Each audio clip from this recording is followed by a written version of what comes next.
People often say that carnivore and vegan diets are both equally as extreme, but if you look at biology and anthropology, it's not even close.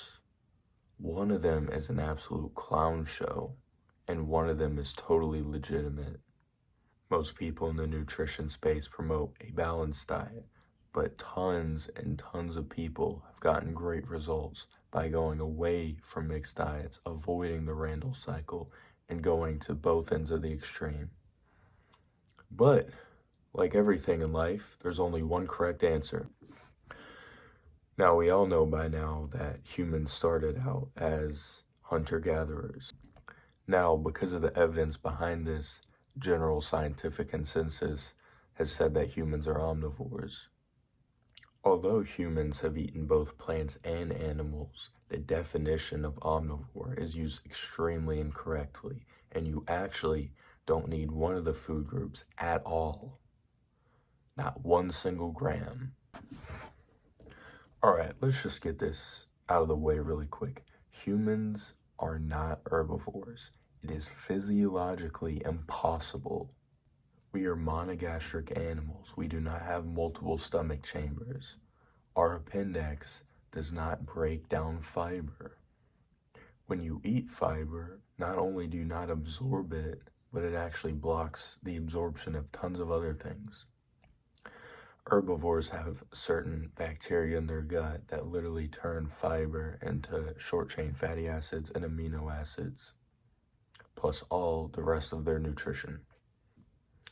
When you eat fiber, you don't absorb any of it and you just end up shitting it all out. Fiber can also block the absorption of certain minerals. You'd assume that humans are omnivores because we've eaten meat and plants, right? And we're definitely not herbivores. Don't even go back there. Now, a big misconception is that carnivores can't eat plants.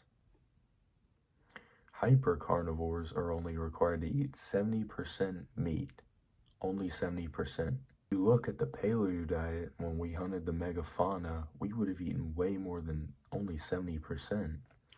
So yes, humans could potentially be hypercarnivore if I can prove that we only need meat to survive and not plants. To do that, we'll need to look at the nutrition.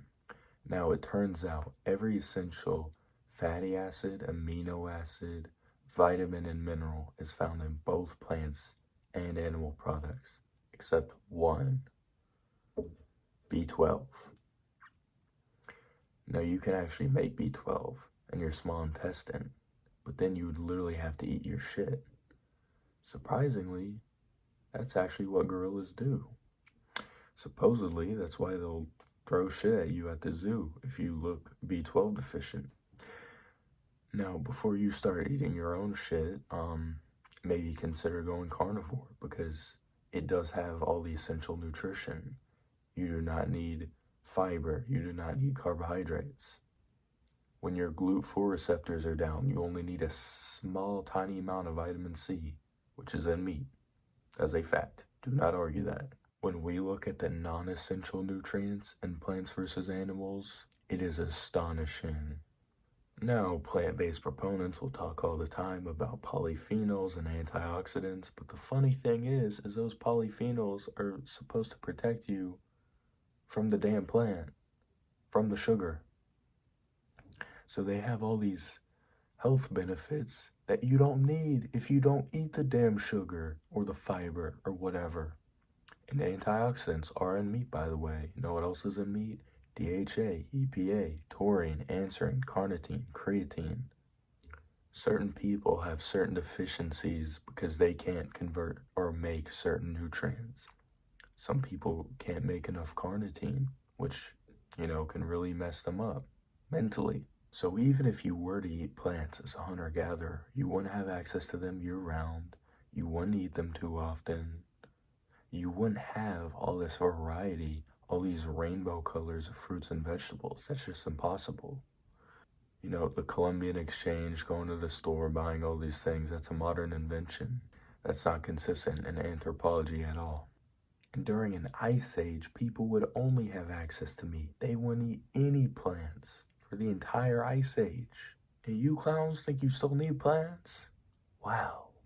And in terms of ethics, eating meat versus plants, it's literally not even close at all. This is probably the least close one. So, some ethical vegans might think they're doing a great thing by not killing certain animals, but in order to get the crops they produce, they would have to kill way more rodents, way more insects, way more various types of small animals. Whereas you kill one bison, you're getting like 500 pounds of meat, and you killed one animal. Life's about survival of the fittest. In the Bible, we have dominion over animals. People love to take Genesis out of context to promote their plant-based ideology, but if you read the Bible, it's definitely pro-meat eating. God gave us permission to eat meat. Jews would have had to do the Passover, sacrifice animals year-round. And if I'm not mistaken, meat is one of the most mentioned foods or the most mentioned food in the Bible. And if you want to pretend to me that you care about ethics or morals, it should be because you believe in God. Let's just be honest. Like, I don't want to hear another vegan person say that, oh, we shouldn't listen to the Bible, this and that. Because if you want to pretend to be a good person and you're not following Jesus, what are you doing, bro? If you don't believe in God, life's just about survival anyway, right? Passing your genes on. And that's biblical as well, Be fruitful and multiply. All right, so nutrition, anthropology, history has all pointed that we are hypercarnivores, not herbivores, not omnivores. If you want to know more about the carnivore diet, subscribe, click the link in the description. Peace out.